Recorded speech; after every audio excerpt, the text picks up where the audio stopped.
Yo, what up guys? Welcome to Jack's Off to another adventure.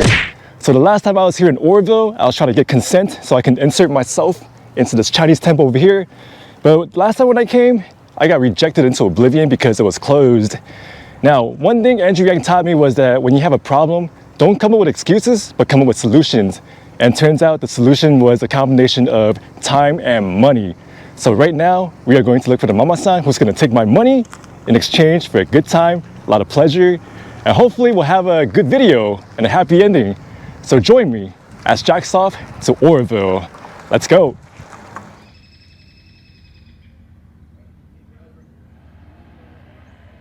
All right, so before we go look for the mama-san, let me give you guys a brief history of Oroville's Chinatown.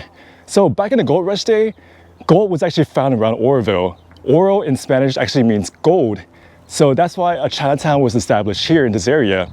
Well, due to discrimination and also the 1907 flood that destroyed pretty much all of Oroville, eventually the Chinese people, they moved out to other places. So all that's left, check it out, is the old Chinese laundromat, Wayan Saigun, and the club, it says Golok Bo right there. And also the Chinese temple right there that was established in 1863, in which we're gonna enter shortly.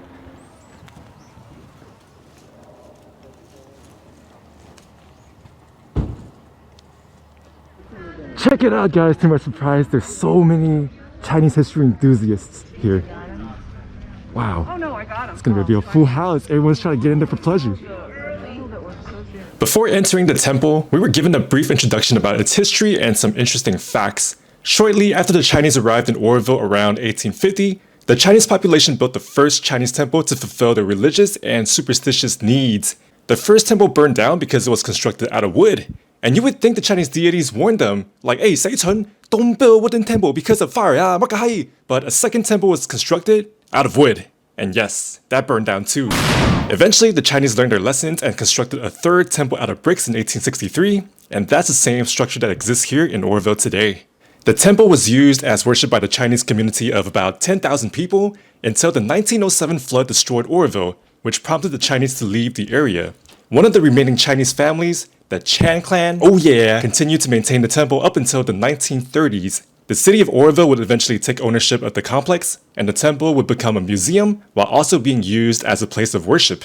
One interesting fact that I could not find anywhere on the internet was when archaeologists were excavating sites in Guangdong, China, they found items that could be tracked back to Oroville. It suggested that items produced in Oroville back then were used for trade back in China, which draws more connection between the Chinese community here and China. Now that we're done with the intro, let's go check out the Lai Xinggong, or the Temple of Many Deities, the largest intact Gold Rush period Chinese temple. Alright. All it took was some cash for you to spread your doors open for us. Morning. Morning. Morning.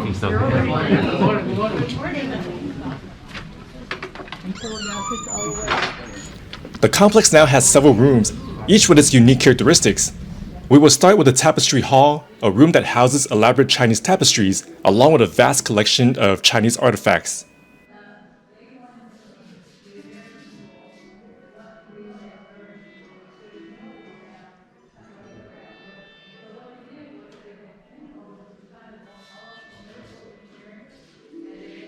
While everything was interesting, I was really intrigued by the collection of Chinese puppets which were used in dramas to help educate the Chinese, especially the illiterate ones, about their own culture. Nowadays, you can watch YouTube videos like that Jack's Off to Another Adventure guy. Within the same complex, there's also a section displaying the different fashion statements throughout the years. I just questioned the accuracy of the mannequins though. Men fashion matter too. The tapestry room was definitely the most elaborate room, and I wish we had more time, but due to the large amount of Chinese American history enthusiasts attending this tour, we were kicked out and herded to another room after 20 minutes. Next up, we have the Fong room, a replica of an old Chinese herbal shop. And this was dedicated April 26th in 2008. So this is a replica of what a storefront would look like. The room was a gift from the Chin Chan Sheng Ting Li Family Trust in honor of the Chin Kong Yu, one of the first Chinese shopkeepers in Oroville, here in Oroville, California. The Chin Wing, he and his wife, Marcy Kim. So all of these were donated, but like I said, the storefront in general is a replica. And then, so take your time going through here, and then we also have a Chinese dwelling, original Chinese dwelling that we can go look at as well. There were also other items that seemingly had nothing to do with a Chinese drugstore, but still interesting nevertheless. So for you being a physician, So check it out, the Chan or Chan family tree. So keeps going down, tells you everything, and then check it out. yeah, The 29, it becomes English. These are current people. Alright, When this is done. check it out. We got typical Chinese dwelling from the 1860s and 70s. A size like this in San Francisco now, it's gonna cost you like $250,000. Check it out what they have inside here. Wow. After we were done with the appetizers, it was time for the main course, which was the main temple. This room is actually the oldest part of the temple, where visitors were able to worship the different deities. Based on the poetry here. When you come here, there's a step up about. This is the main, this is where the men would come in. That office right there was the office of the priest. And men would come in here and they'd wash their hands and they'd hit that gong or the drum, one or the other. And they'd go around, and you know why this is here. You do know why this is here. Evil spirits don't have any joints. So evil spirits get Can't like go this. anywhere. The kids just love that. They go. If you look at the main altar, it has a feminine side and it has a masculine side. And the feminine side has the vines and the blossoms, and it has the songbirds. And the male side There were also two more rooms, the Chan room and the Moon room. Might be a different tank, like the same tank. The same time, yeah. The 5th largest in China, 4th largest in the world. Both were closed off, but we were able to see the displays from the outside. When the temple was constructed, it was originally composed of 3 parts. The Chan room was for Confucian meditation, the Moon temple was for Buddhist rites, and there was a council room for community functions.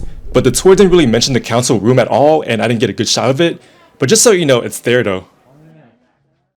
Alright, so that's pretty much the tour of the Chinese temple here in Oroville. And as a Chinese temple tour enthusiast, it was a pleasant experience as expected. What do you guys think? Let me know in the comment section below. Well, since we're here in Oroville, there's still a few more places I want to go check out. One being the Fong Lao, one of the oldest Chinese restaurants here in NorCal, established 1912. And it's almost lunchtime too, so let's go find something to eat. Let's go!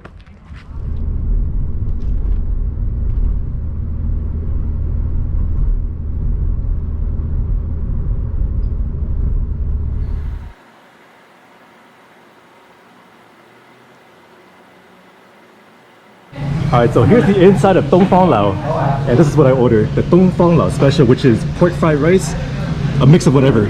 And I am joined by fellow Chinatown enthusiasts. We have Amanda and we have Nathan, who is also a YouTuber, so I'll put his channel in my link in the description below. But I realized, ever since I came out as a Chinatown enthusiast, I'm starting to meet a lot of Chinatown enthusiasts too. So, no shame, but we're gonna enjoy this food right here. And guess what? They gave us this. Fork with chopsticks ahead. Alright, so I wanted to check out something right here in this restaurant. Check out this mural right here. So over there, that's the Oroville Temple, and then you have the Chinese parade over here, dressed up in gold and scarlet, the Chinese colors. And then check it out.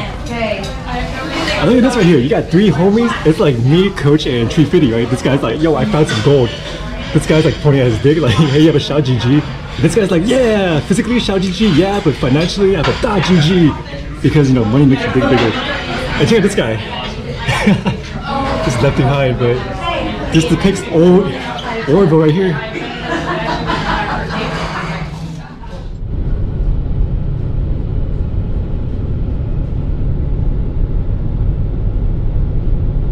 Before I end this video, there's one more place I wanted to show you guys, which is the Oroville Chinese Cemetery, with the last burial here in 1944. So let's see what lies ahead. So as I was reading, even though people did die around here and they were buried here, the bodies themselves, they were actually shipped back to China for a proper burial. And what's left here Check this out. I'm not sure if these are headstones or not, but we see some surnames over here. So you got the Chan. Once again, you got the La, the Zhu, and a few others I can't really make out here. But check it out. Now there are stories of Chinese people that came here and found gold and lived a successful life. But there's also stories of Chinese people that ended here. Kind of like how the story of this video will end as well. I know it's kind of depressing, it's not the happy ending I was looking for, but I think it's a great way to conclude this video. So there you have it, the story of Oroville's Chinatown and a very nice temple. Well guys, thank you guys for watching. I hope you guys enjoyed it. Until next time, Jack's off.